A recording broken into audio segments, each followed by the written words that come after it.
ꯑꯍꯥꯟꯕꯃꯛꯇꯗ Manipuri tutorial channel bu midyeng tabiriba khwai pumnamakpu taramna upchari ngasi aikoina nainagadaba topic asi aikoina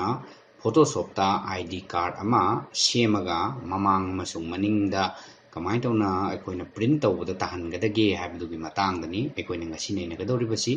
aikoina si ID card pu oiro dagi aikoina Aadhar card amabu maning mamang semabu oiro chap managani hairibasi posaksi adu mayam sigi aina tawjariba topic asi comment ta subscriber kharana haibirappugi matunginen tawjabani aduna hojik aikoi ID card boiro dagi aikoina Aadhar card amabu aikoina print tawthoga maning mamang kamaina tahangadage haibasi Photoshop ta kamaina tawni haibadu akoi hojik yengminarasi aduna aikoi ahanbada Photoshop si open tawrasi Photoshop si open tawraba matungsida aikoina Aadhar gi posak tuma scan tawthokpiro scan tawbulor kanda da aikoina Photoshop to open tawbiro hairibasi gi posak se aikoina open tawraba matungsida magi Aadhar sida aikoina yengo matamda magi Aadhar sigi mafam se gap yamna lei na haibagi posak si laktri mamang da aikoina Aadhar card amasung aikoina ID card ama sembagi magi size si kayano haibasi mahana khangdokpa machangi hairibagi posak se aikoina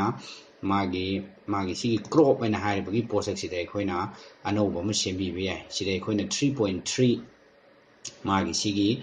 width sina 3.3 oiba aduga magi height sina 2.1 oibagi posak se aikoina ID card amagi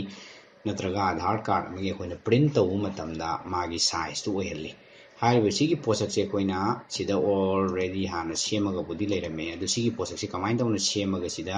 already lehengadage haiba taragadi magi sigi ratio na hairibasigi manungsida click tawraga new crop preset na haibse sangbiro aduga aikoina sida maming ama thonbiraga aikoina magi sigi sida number ama pisalaga se hoje aikoina example oina sida ID card magi specification na hairse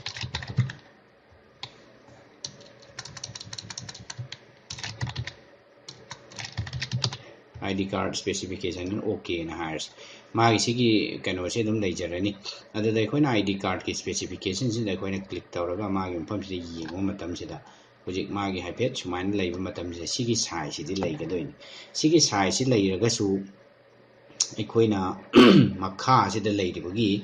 magi Aadhar card ki number sidi udre aduna sigi posak si kamain tawna uhangadage haiba taragadi aikoina magi sigi size sigi sida aikoina mathak sidagi guide ama sumaina chingdaraga mai makha se chap chan thambiro aduga sigi se mapanda aikoina click tawthokpa matamda budi sigi se aikoina crop tawrani crop tawbada aikoina control Z namaga mu undo tawraga ngasai magi posak sigi sida aikoina line sida uba phangani hairiba sigi posak se aikoina kamain tawna chanhangadage magi sigi number se sigi manung sida haiba taragade aikoina kitang thangatpa amadi changi hairiba si thangatpige haiba taragade aikoigi sigi rectangular marquee tool gana hairiba gi posak sima select tawbiro aduga aikoina magi sigi number ama leiribagi posak sida aikoina yamna nakna select tawbiba ama changi hairiba sigi posak se aikoina select tawbiba luar matungsida sigi move tool laina haiba sina click tawraga hairiba sigi posak se aikoina sumaina pukhatpa yagani magi sigi pukhatlibagi posak sisu aikoina magi mayai charabra chadabra haibana chingwa aikoina hana leigiba sigi line siga haipet chawrakpa ama aikoina yenga sumaina chap chana sembiba yai sigi posak sina takpade akoi mayai chare na haibani adada hojik uriba sigi manung sida su aikoina haipeti pixan halibagi posak se haipeti watcharaga su kaisu kaiba leite haibagi posak se aikoina select changaga deselect tawro natraga su aikoina control D na matamda select tawro posak se mangrani si mangba loigraba matungsida aikoina sigi posak sida select tawbiro marquee tool se amuka aduga aikoina sigi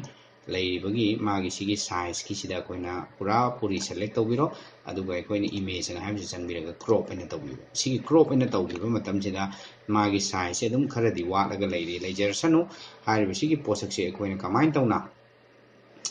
A4 natraga any paper amada aikoina print tawraga mathak makha animakse kamaina lehengadage haibadugi matangda mu yengasi adu yengdri mamangda aikoina control all I na haiba keyboard shortcut se namaga yengbiyu hairiba sigi posak se 96 resolution gumba lei hairiba sigi 96 resolution sima aikoina kaubiranu hairiba sigi posak si aikoina control N na haiba se nambiraga print na haiba se changbiro aduga sigi A4 na haiba se lakpiraga magi sigi inches se thambiraga mai resolution na haiba 150 guma thambiba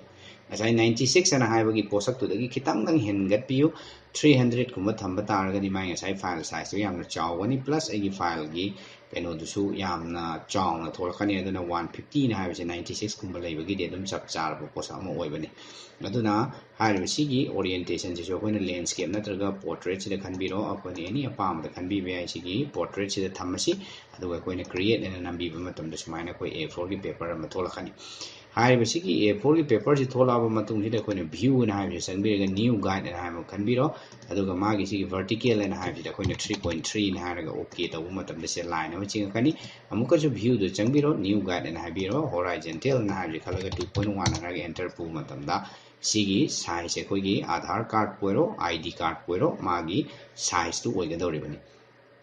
aduna hoje koina sida semriba posak si asomda pusanba ma changi haibagi posak se koina kamain tawna pusangadagi haiba taragadi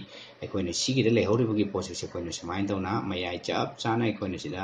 amuka select tawbiro magi marquee tool dugi matengna select tawbu lorkanda koina control C na haibase nambiro copy tawbani aduga koina sidi de changaga paste na tawraga samaina tholakani haiba sigi posak se koina samain tholakku matam se magi size kitang pi aduna magi size PA na koina sumaina control T tawraga chawthon badi yai adu chawtholuba taragadi akoigi resolution se karak pe he yawbani aduna adu chawthokringai mamangda koina layer na haibse hana changbiro aduga magi sigi layer sigi hujik koina photo mu uriba sigi layer sida koigi sigi ahangba jaga sida magi sida dinati swai sida right click tawbuga sida right click tawbuga ani sigi option ji khenabani aduna koina sigi mafam ahangba swai sida right click tawbiraga convert to smart object ana haibse khanbiba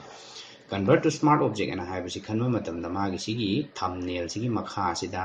karigumba icon amu ugani haiba sigi posak sina takpadi ai se hujik smart object ta aikoi convert tawre haibiduni smart object ana haibagi posak sidadi aikoina anything chawkhatpa pikthaba aikoina loinok tawwe yai haibagi posak se aikoi resolution amda kairo si chawgre na haiga samaina pikthaba matamda so koi resolution se kaiba leite magi posak sigi yamna nungaiba ma aduna aikoina smart object sida hana convert tawthokpidragadi aikoina resolution se he kaiba khotpa se he yawi aduna hojik aikoi sigi manung sida su pura puri chanaba oidri aduna haiba posak se kitang aikoina samaina thangat piraga magi ngasai keno si so koina sembi bi ai chana na bagi adula sida koina sumaina chanre magi mathakta leiriba si so koina kitang pikthan be ai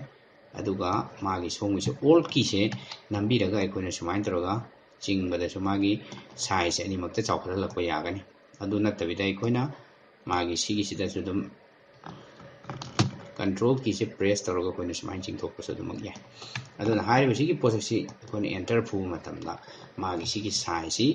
Aadhaar card पोइरो अकोइना voter card पोइरो अकोइना any ID card अम same मतमला मागी सी की size print तवु मतमला मसाई 3.3 2.1 अन हाई बसी की मनुंग जिदा चाप चाना लेखरनी अदुन अकोइना मागी सी की सी कितंग चाना फाते है रगा जो कोई निश्चित कितंग चिंगसन भी है कोइना मागी सेम बसे मागी सिगी सिगा चप चाना हनबिगे हाइबा तारगदी अदुना अखोइना सुमाइना चप चाना थंबिरगा एंटर फुब मतमदा मागी सिगी पोसेक से चप चाना लैगरनी सिगी पोसेक से लैगरबा मतुंग सिदा अखोइना सोम नाकनगी लेमहौरिबा पोसेक सिसो अमु अखोइना अमु कनो तौबिगे हाइबा तारगदी पुबिरके हाइबा तारगदी अखोइना अमु सिगी मार्की टूल से खनबिरो अदुगा मागी सिगी मयाइ चप चाना खनबिरगा मागी सिगी सिसो अखोइना सुमाइना select तोक्तोक्पि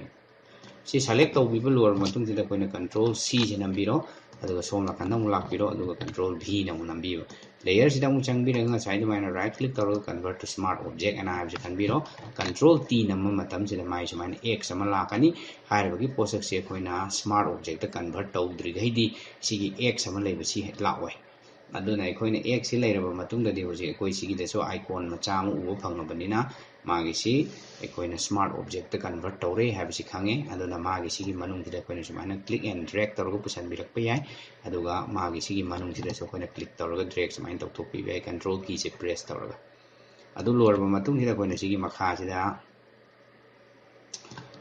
control amu key se press tawraga mai si chap chana sumaina puta birakpa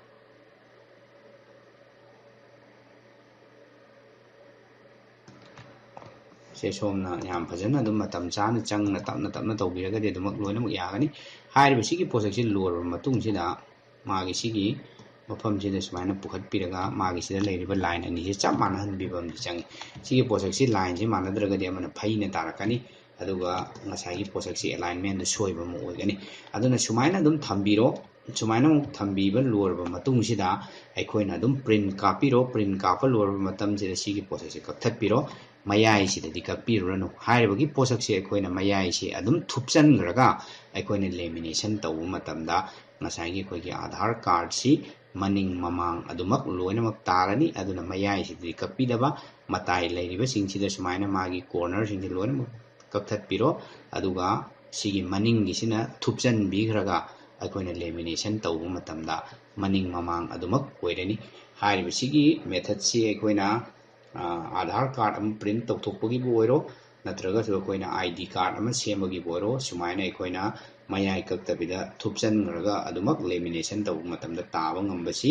अखोइना मागी सिगिसे फोटोशॉप ता याम लाइन सेम ngami हाइबसे अखोइना खंगबा ngami मसिनी ngasiगी टिप्स एंड ट्रिक्स